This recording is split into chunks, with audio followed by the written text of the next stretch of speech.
Hello, all you big, beautiful brains out there. Today, we're going to talk about hindsight bias.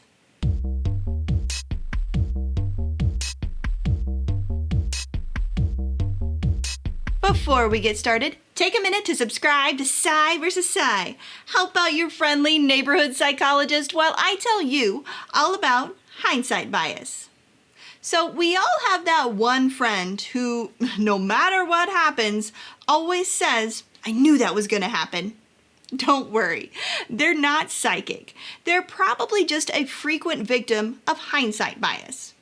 In hindsight bias, people believe that they could predict what was going to happen, but only after it's already happened. If you need help remembering, it's just like that old saying, hindsight is 20/20. Hindsight because it's already behind you. It's already happened.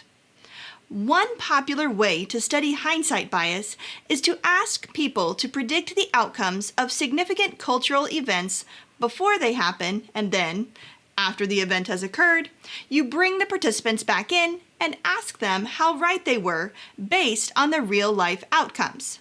For instance, you bring in a group of people and ask them to rank who will win a political election.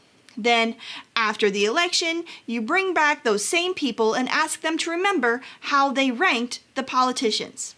In hindsight bias, you are more likely to think you remember ranking the person who ultimately won as higher than you rated them during that first ranking. You basically change your memory to make you more right, to ensure that you knew it all along.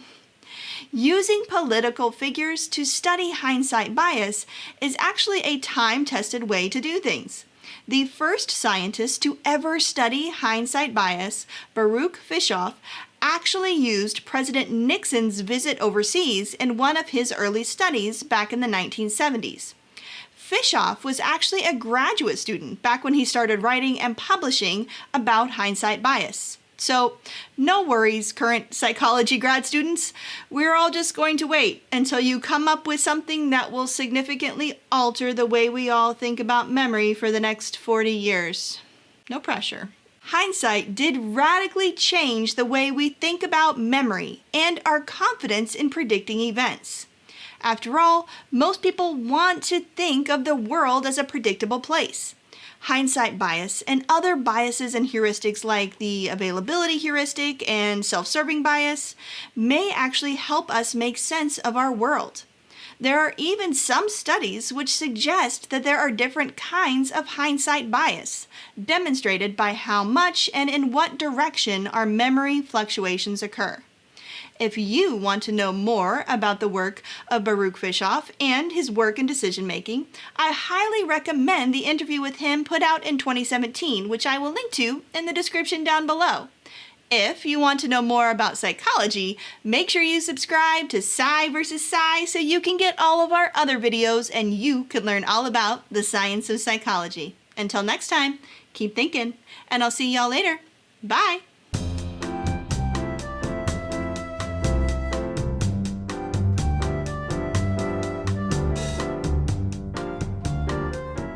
If hindsight really were 20/20, maybe 2020 would have just never happened.